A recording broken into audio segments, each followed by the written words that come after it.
30 বছর পর সিনেমা দেখতে এসছে। Can you imagine? তোমরা কি ভাবতে পারছো 30 বছর পর একটা মানুষ নাকি সিনেমা হলে এসছে সিনেমা দেখতে?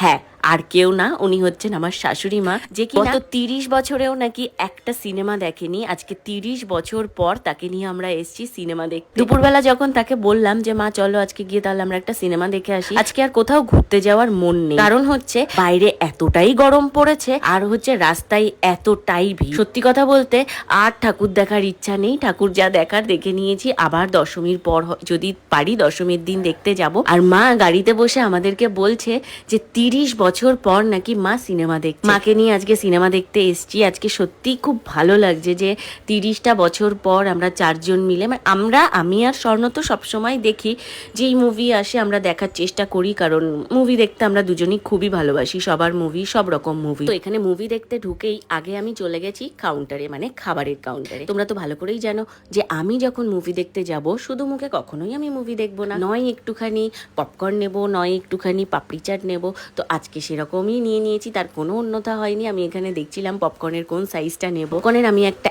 এক বালতি মানে মিডিয়াম সাইজটা নিয়েছিলাম, আর নিয়েছিলাম পাপড়ি চাট। তো মা বাবাকে নিয়ে মুভি দেখতে গেছি। মা এতদিন পর, মানে 30 বছর পর মা মুভি দেখছে। তো আমার খুব ইচ্ছা ছিল মাকে আইনক্সের পপকর্নটা আমি খাওয়াবো, টেস্ট করাবো। পপকর্নটা মা বাবা দুজনেরই ভীষণ ভালো লেগেছে। আমরা শুধু পপকর্নই নিইনি, তার সাথে আমরা নিয়েছিলাম পাপড়ি চাট। আমরাও চলে গেছিলাম রঘু ডাকাত দেখতে। সত্যি কথা বলতে তোমাদেরকে একটাই কথা বলবো, রঘু ডাকাত যতই নেগেটিভ রিভিউ তোমরা শোনো না কেন, রঘু ডাকাত এমন একটা মুভি, গত 30 বছরে বাংলা ইন্ডাস্ট্রিতে এরকম মুভি আসেনি। এবং বাংলা ইন্ডাস্ট্রির জন্য এটা একটা ঘুরে দাঁড়ানোর মতন মুভি। আর বাংলা ইন্ডাস্ট্রিতে প্রতি বছর এরকম মুভি ভীষণ দরকার। রঘু ডাকাতের মতন মুভি বাংলা ইন্ডাস্ট্রি ভীষণ ভাবে দরকার। মুভিটার মধ্যে সমস্ত কিছু একদম 100% রয়েছে, মানে এটা একটা 100% পয়সা উসুল মুভি। মানে আমি তোমাদেরকে এইটুকু কথা দিতে পারি যে পয়সা খরচ করে তোমরা যদি হলে যাও, মানে টিকিটের খরচাটা তোমাদের একদম বিফলে যাবে না।